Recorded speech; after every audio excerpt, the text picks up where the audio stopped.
सलामु अलैकुम मेरे भाई, मैं आपका दोस्त राहत अली आपका खैर मकदम करता हूं मेरे इस चैनल में। मैं आज आपको हजरत उस्मान की जिंदगी के बारे में बताऊंगा। आप हजरत मोहम्मद सल्लल्लाहु अलैहि वसल्लम के दोस्त और सहाबी हैं। हजरत उमर की वफात के सिर्फ 3 दिन बाद हजरत उस्मान मुसलमानों के नए खलीफा बने। आप दुनिया के सबसे अमीर लोगों में से एक थे, जिसके बाद हजरत उस्मान 12 साल तक मुसलमानों के खलीफा रहे, जिसमें उन्होंने मुसलमानों को एक कुरान पर यूनाइट किया। आपने इस्लाम की पहली करेंसी दिनार यानी गोल्ड कॉइन्स और दिराम यानी सिल्वर कॉइन्स बनाई। लेकिन अब मसला यह है, इस सब के बाद भी लोग हजरत उस्मान के बारे में बहुत कम जानते हैं। आपकी पैदाइश मक्का के किसी आम घर में नहीं, बल्कि मक्का के सबसे अमीर खानदान बनु उमैया में हुई। आपके वालिद मक्का में कपड़ों के बहुत बड़े ताजिर थे, कपड़ों के बिजनेसमैन थे। आपका बिजनेस मक्का से बाहर रोम और यमन तक फैला हुआ था। लेकिन अचानक एक दिन आपके वालिद सफर में फौत हो गए। इस्लाम के पहले अरब का सिस्टम यह था कि बाप के मरते ही सारा का सारा माल उसके बेटे की तरफ जाता था और बेटियों को कुछ नहीं मिलता था। इसलिए आपके वालिद का पूरा बिजनेस और सारा माल बहुत ही कम उम्र में हजरत उस्मान को मिला, जिसकी वजह से बहुत ही कम उम्र में हजरत उस्मान मक्का के सबसे अमीर लोगों में से एक बने। इसीलिए मक्का के सारे जवान लड़के हजरत उस्मान को एक रोल मॉडल की तरह देखते थे। इतना ज्यादा पैसा होने के बाद भी हजरत उस्मान ने मक्का के बाकी शहजादों की तरह एक अय्याशी की जिंदगी गुजारने की बजाय अपने खानदान के बिजनेस पर फोकस किया और उसे एक इंटरनेशनल बिजनेस बनाया। अपने इसी बिजनेस की वजह से हजरत उस्मान मक्का में इतने फेमस हुए कि मक्का की माएं अपने बच्चों से कहा करती थीं कि मैं तुमसे इतनी मोहब्बत करती हूं जितनी कुरैश उस्मान से करते हैं। अब जब हजरत उस्मान मक्का में अपने कपड़ों का बिजनेस कर रहे थे, वहां एट द सेम टाइम एक दूसरे आदमी का बिजनेस में बहुत तेजी से आगे बढ़ रहा था। हजरत अबू बकर, यहीं से इन 2 ग्रेट सहाबा की दोस्ती शुरू हुई। जब हजरत उस्मान का बिजनेस मक्का में अपनी पीक पर था, एग्जैक्ट उसी टाइम मक्का के एक गार में रसूलुल्लाह सल्लल्लाहु अलैहि वसल्लम पर पहली वही नाजिल हुई। रीडन आप सल्लल्लाहु अलैहि वसल्लम घर वालों के बाद सबसे पहले इस्लाम हजरत अबू बकर ने कबूल किया और इस्लाम कबूल करते ही वो सीधा अपने दोस्त हजरत उस्मान के पास गए और उन्हें भी इस्लाम की तरफ लेकर आए। हजरत उस्मान, जिन्हें मक्का के जवान अपना रोल मॉडल समझते थे, उनका इस्लाम कबूल करना पूरे मक्का और स्पेशली उनके खानदान बनो उमैया के लिए एक बहुत बड़ा झटका था, क्योंकि हजरत उस्मान के बाद सबको इस बात का पता था कि अब मुसलमानों को पैसों की ज्यादा कमी नहीं होगी, क्योंकि हजरत उस्मान उमैया के पहले और अकेले शख्स थे जिन्होंने अपने खानदान के खिलाफ जाकर इस्लाम कबूल किया था। जब आप सल्लल्लाहु अलैहि वसल्लम मक्का में लोगों को इस्लाम की तरफ बुलाने लगे तो पहले लोगों का ख्याल था कि मोहम्मद सल्लल्लाहु अलैहि वसल्लम ये सब कुछ सिर्फ अपने खानदान बनु हाशिम को प्रमोट करने के लिए कर रहे हैं। इसीलिए लोग इस्लाम को सिर्फ एक कबीला समझते थे। लेकिन अचानक एक दिन कुरान की एक सूरत नाजिल हुई। अल्लाह ने मक्का के सारे लोगों को छोड़कर आप सल्लल्लाहु अलैहि वसल्लम के चाचा अबू लहब और उसकी बीवी के लिए बहुत ही सख्त अल्फाज यूज किए, ताकि इन आयतों की वजह से सबको पता चल जाए कि इस्लाम किसी खानदान के लिए नहीं, बल्कि पूरी दुनिया के लिए है। लेकिन अब मसला यह था, जिस चाचा के बारे में कुरान की ये आयत नाजिल हुई थी, उसी के 2 बेटों के साथ आप सल्लल्लाहु अलैहि वसल्लम की 2 बेटियों का निकाह हो चुका था।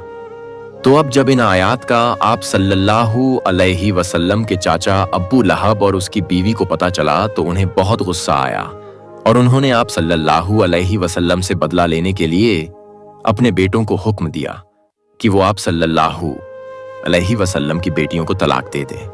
अब जब हजरत उस्मान यह देखा कि सिर्फ आप सल्लल्लाहु अलैहि वसल्लम को कमजोर करने के लिए उनकी बेटियों को तलाक दिया गया, तो वो सीधा आप सल्लल्लाहु अलैहि वसल्लम पास पहुंचे और उनसे उनकी बेटी रुकैया का हाथ मांगा।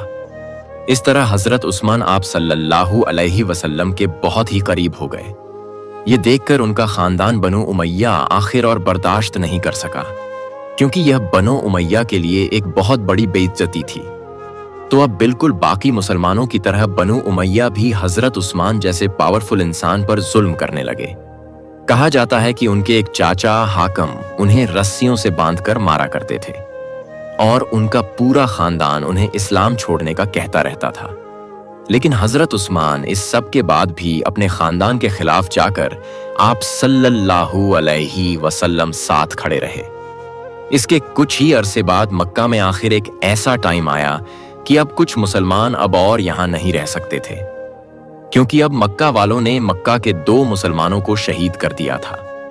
तो सल्लल्लाहु अलैहि वसल्लम ने इन मुसलमानों को हुक्म दिया कि वो अरब को छोड़कर हबशा की तरफ हिजरत करें, जहां एक नेक बादशाह उनकी जरूर मदद करेगा।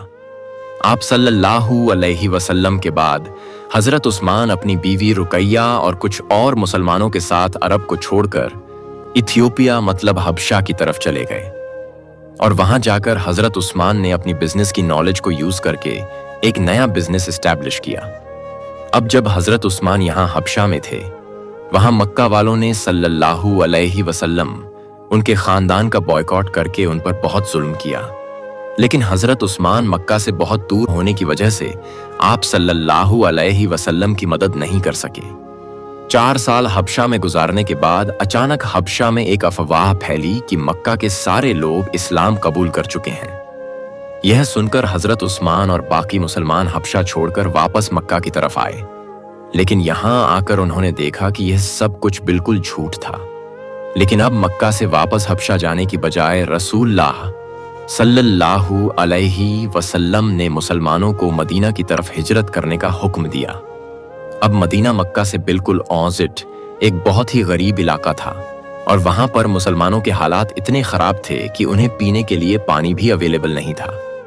यह देखकर रसूलुल्लाह सल्लल्लाहु अलैहि वसल्लम ने मदीना के सारे मुसलमानों को जमा किया और उनसे कहा कि जो भी मुसलमान उस यहूदी से यह कुआं बेयर रोमा खरीद कर मुसलमानों के लिए खोल देगा, उसकी जगह जन्नत में होगी। अब मदीना में ऑफ कोर्स कोई भी ऐसा नहीं था जो इतने सख्त हालात में इस कुएं को अफोर्ड कर सकता हो, लेकिन सिर्फ एक शख्स ऐसा था जिसका बिजनेस शाम, यमन और अब हबशा तक फैला हुआ था। हजरत उस्मान सीधा उस यहूदी के पास गए, लेकिन उस यहूदी ने कहा कि मैं यह कुआं नहीं बेचना चाहता, क्योंकि इस कुएं के पानी पर उसने टैक्स लगाया था और इस पानी को बहुत महंगा बेचता था। तो हजरत उस्मान ने इस यहूदी के साथ एक डील की और उससे आधा कुआं खरीदा। मतलब एक दिन यह कुआं हजरत उस्मान का होगा और एक दिन यहूदी का।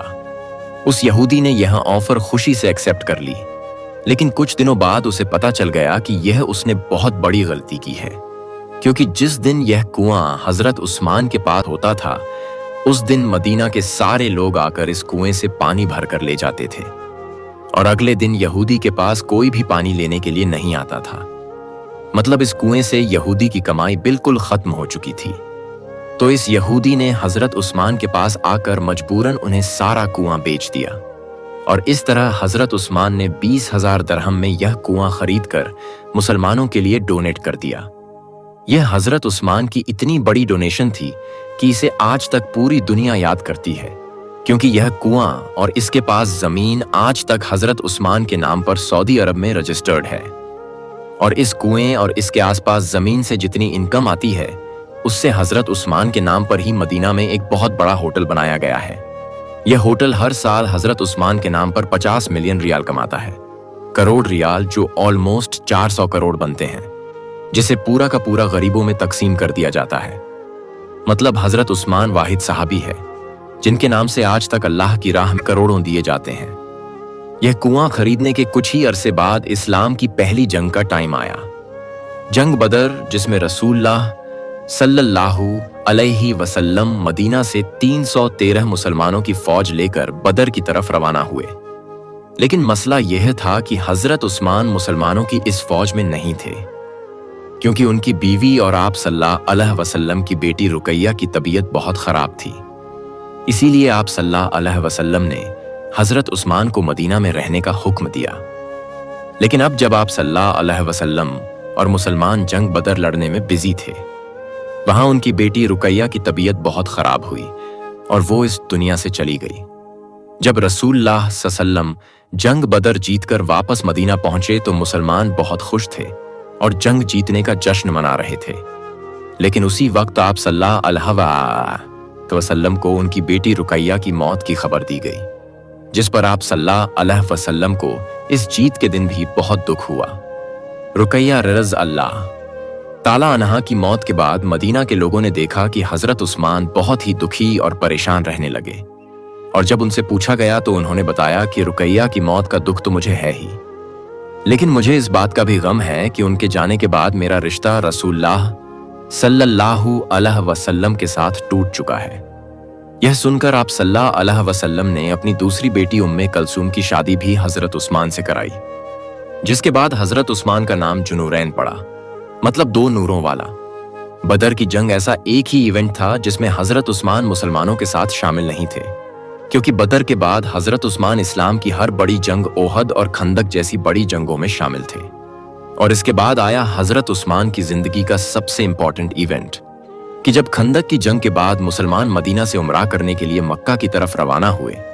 जैसे ही मुसलमान मक्का के करीब पहुंचे, रसूलुल्लाह सल्लल्लाहु अलैहि वसल्लम ने हजरत उमर को हुक्म दिया कि जाओ और मक्का के लीडर अब्बू सुफियान से बात करो कि हम किसी जंग के लिए नहीं बल्कि सिर्फ और सिर्फ उमरा करने के लिए आए हैं। ये सुनकर हजरत उमर ने आप सल्लल्लाहु अलैहि वसल्लम से कहा कि मेरा खानदान मक्का में इतना स्ट्रांग नहीं है कि वो मेरी हिफाजत कर सके। आप मेरी जगह उस्मान रज़ियल्लाह ताला अन्हु को भेजें, क्योंकि उनका खानदान बनु उमय्या है, जिनसे इस वक्त मक्का में कोई भी ताकतवर नहीं है। आप सल्लल्लाहु अलैहि वसल्लम को भी यह बात पसंद आई और उन्होंने हजरत उमर को छोड़कर इस इतनी इंपॉर्टेंट डील के लिए हजरत उस्मान को भेजा। अब जब हजरत उस्मान मक्का की तरफ चले गए तो लोगों ने यहाँ आप सल्लल्लाहु अलैहि वसल्लम से पूछा कि क्या ऐसा हो सकता है हजरत उस्मान सबसे पहले जाकर काबा का तवाफ करके वापस आ जाए। तो रसूलुल्लाह सल्लल्लाहु अलैहि वसल्लम ने कहा कि जितना मैं उस्मान को जानता हूं वो मुझसे पहले कभी भी तवाफ नहीं करेगा। जैसे ही हजरत उस्मान मक्का पहुंचे, वहां एग्जैक्टली ऐसा ही हुआ। मक्का वालों ने हजरत उस्मान से कहा कि आप बाकी मुसलमानों को छोड़ें, आप बड़े खानदान से हैं और खुद काबा का तवाफ करके वापस चले जाएं। लेकिन हजरत उस्मान ने उन्हें कहा कि मैं कभी भी आप सल्लल्लाहु अलैहि वसल्लम से पहले तवाफ नहीं करूंगा। अब मक्का वाले मुसलमानों को बस तकलीफ देने के लिए हजरत उस्मान के साथ इस डील को डिले करने लगे, जिसकी वजह से हजरत उस्मान कई दिन तक मक्का में ही रहे। अचानक वहां मुसलमानों के कैंप में यह अफवाह फैली कि मक्का वालों ने रसूलुल्लाह सल्लल्लाहु अलैहि वसल्लम के मैसेंजर उस्मान को शहीद कर दिया है, और ये आप सल्लल्लाहु अलैहि वसल्लम की ऐसी तौहीन थी जिसे एक्सेप्ट करना इम्पॉसिबल था। अब तक मुसलमान किसी जंग के लिए तो नहीं आए थे, लेकिन मक्का वालों की इस हरकत के बाद आप सल्लल्लाहु अलैहि वसल्लम ने अपनी स्ट्रेटजी बदल दी और मुसलमानों से एक दरख्त के नीचे बैत लेना शुरू की कि हम अपने खून के आखिरी कतरे तक हजरत उस्मान के बदले के लिए मक्का वालों से लड़ेंगे। जिसके बाद सारे मुसलमानों ने आकर रसूलुल्लाह सल्लल्लाहु अलैहि वसल्लम के हाथ पर बैत की और हजरत उस्मान रज अल्लाह ताला समौआ ताला अनु की तरफ से आप सल्लल्लाहु अलैहि वसल्लम ने एक हाथ दूसरे हाथ पर रखकर उनकी तरफ से भी बैत की। मतलब मुसलमानों की पूरी फौज हजरत उस्मान के लिए अपनी जान देने के लिए तैयार थे। लेकिन यह जंग कभी हुई ही नहीं, क्योंकि यह एक झूठी अफवाह थी और हजरत उस्मान बिल्कुल सही सलामत वापस आकर मुसलमानों के साथ शामिल हुए। इस बैत को बैतुल रिजवान कहा जाता है, और यह इतनी इंपॉर्टेंट बैत थी कि जिस दरख्त के नीचे मुसलमानों ने बैत की थी उस दरख्त का जिक्र कुरान में भी हुआ है। अब यहाँ पर एक बहुत ही इंटरेस्टिंग बात है कि इस सबसे बाद हजरत उमर की खिलाफत में जब भी मुसलमान हज करने आते थे वो इस दरख्त के पास जाकर भी हाजिरी लगाते थे, जो एक ऐसा काम था जिसका इस्लाम में कोई जिक्र नहीं है, और हजरत उमर नहीं चाहते थे कि मुसलमान इस्लाम में नए नए रिवाज बनाए। तो हजरत उमर ने अपनी खिलाफत में हुक्म दिया कि इस दरख्त को काट दिया जाए। इसीलिए आज तक किसी को नहीं पता कि वो दरख्त आखिर कहां पर था। इसके बाद हजरत उस्मान की मदीना में इतनी अहमियत थी कि एक दिन रसूलुल्लाह सल्लल्लाहु अलैहि वसल्लम किसी छोटी जंग पर मदीना से कहीं दूर चले गए और जाने से पहले उन्होंने अपनी जगह मदीना का लीडर हजरत उस्मान को बनाया। इसके बाद इस्लाम के हर इवेंट में हजरत उस्मान आप सल्लल्लाहु अलैहि वसल्लम के करीबी साथी रहे। खैबर, फतेह मक्का, हुनैन, इन सारी जंगों के बाद आखिर एक ऐसी जंग आई जिसकी वजह से आज तक हजरत उस्मान को याद किया जाता है। इसी तरह इस्लाम पूरे अरब में फैल गया और अब मुसलमानों की जंग सीधा उस वक्त की सुपर पावर रोमन एम्पायर से होने लगी। लेकिन रोमन एम्पायर से लड़ना कोई आसान काम नहीं था। उसके लिए मुसलमानों को बहुत ज्यादा माल और ताकत की जरूरत थी। तो आप सल्लल्लाहु अलैहि वसल्लम ने जंगे तबूक के लिए मुसलमानों की 3000 की फौज जमा की। तो अब 3000 की फौज को मैनेज करना एक बहुत ही मुश्किल काम था। इसीलिए रसूलुल्लाह सल्लल्लाहु अलैहि वसल्लम ने पूरी मुसलमान उम्मत से अपील की कि जिससे जितना हो सके इस फौज की मदद के लिए खर्च करे, और जो भी इस फौज की अपने माल से मदद करेगा इसके बदले में उसे जन्नत मिलेगी। यह सुनकर हजरत अब्बू बकर ने अपने घर का सारा सामान लाकर डोनेट कर दिया। हजरत उमर ने अपने घर का आधा सामान, मुसलमान औरतों ने अपने जेवर, और इवन एक गरीब सहाबी ऐसे भी थे जिन्होंने कुछ खजूर लाकर आप सल्लल्लाहु अलैहि वसल्लम के सामने पेश किए, जिससे ऑफ कोर्स मुसलमानों को उन फौज को फायदा तो हुआ, लेकिन असल में इस पूरी फौज के पीछे सबसे ज्यादा फंडिंग सिर्फ एक ही सहाबी की थी। हजरत उस्मान जब मुसलमान हर तरफ से तबूक की जंग के लिए जमा होने लगे तो हजरत उस्मान ने उनके लिए सबसे पहले 21 की कहा ऊंट की क्या है, 70 घोड़े, 10,000 गोल्ड कॉइन्स, 70,000 सिल्वर कॉइन्स, ये सब मुसलमानों की फौज को डोनेट कर दिए, जिसका अगर आज हिसाब लगाया जाए तो यह बिलियंस ऑफ रुपीस बनते हैं। रसूलुल्लाह सल्लल्लाहु अलैहि वसल्लम ने इन सिक्कों को अपने हाथ में पकड़कर कहा, आज के बाद उस्मान जो भी करे उसे कोई नुकसान नहीं होगा। हजरत उस्मान और बाकी मुसलमानों की मदद से मुसलमानों की फौज मदीना से रोमन एम्पायर की तरफ रवाना हुई, लेकिन यह फौज इतनी बड़ी थी कि सिर्फ इसके खाने पीने का खर्चा भी बहुत बड़ा था, और कुछ ही दिनों बाद इस फौज के खाने पीने का सामान खत्म होने लगा और लोग रसूलुल्लाह सल्लल्लाहु अलैहि वसल्लम की तरफ मदद के लिए देखने लगे। यह देखकर हजरत उस्मान फुल स्पीड गए और एक बार फिर कई ऊंटों को खाने पीने की चीजों से भरकर मुसलमानों की फौज की तरफ लेकर आए। जब आप सल्लल्लाहु अलैहि वसल्लम ने हजरत उस्मान के इस काफिले को दूर से आता हुआ देखा तो वो बहुत खुश हुए और उन्होंने लोगों से कहा कि वो देखो तुम्हारी मदद के लिए सुर्ख ऊंट सामान ला रहे हैं। और जैसे ही ये काफिला पहुंचा आप सल्लल्लाहु अलैहि वसल्लम ने अल्लाह से दुआ की, या अल्लाह, मैं उस्मान से खुश हूं और आप भी उस्मान से राजी हूं। अब मसला यह था कि जैसे ही मुसलमान तबूक की जंग के लिए पहुंचे, रोमन एम्पायर की फौज पहले ही वहां से भाग चुकी थी, मतलब कोई जंग हुई ही नहीं। तो अब चाहिए तो यह था कि हजरत उस्मान अपना सारा डोनेट किया हुआ माल मुसलमानों की फौज से वापस ले लेते, लेकिन उन्होंने ऐसा नहीं किया और जंग ना होने के बावजूद भी अपना यह सारा माल मदीना की रियासत को डोनेट कर दिया। इस तरह आप सल्लल्लाहु अलैहि वसल्लम अपने आखिरी दिन तक हजरत उस्मान से खुश रहे। इसीलिए उनकी वफात के बाद इस्लाम के पहले खलीफा अब्बू बकर रज अल्लाह ताला अन्हु ने हजरत उस्मान को अपना बड़ा मिनिस्टर बनाया, और हजरत उस्मान उसी तरह अपने बिजनेस की ताकत से मुसलमानों की खिलाफत को सपोर्ट करते रहे, जिसके बाद हजरत उमर की खिलाफत में भी हजरत उस्मान उनके सबसे बड़े मिनिस्टर्स में से रहे। कलमा पढ़ने के बाद आपने अपनी जिंदगी मुसलमानों के लिए गुजारी, और जहां कहीं पैसों की जरूरत पड़ती तो हजरत उस्मान सबसे पहले खड़े होते। इसी हाल में आपने अपनी जिंदगी गुजारी और आपको 17 जून 656 ईस्वी 18 जुल्हिज्जा 35 हिजरी को मदीना में शहीद कर दिया गया। तो दोस्तों, आपको हमारी ये वीडियो कैसी लगी कमेंट में जरूर बताएं।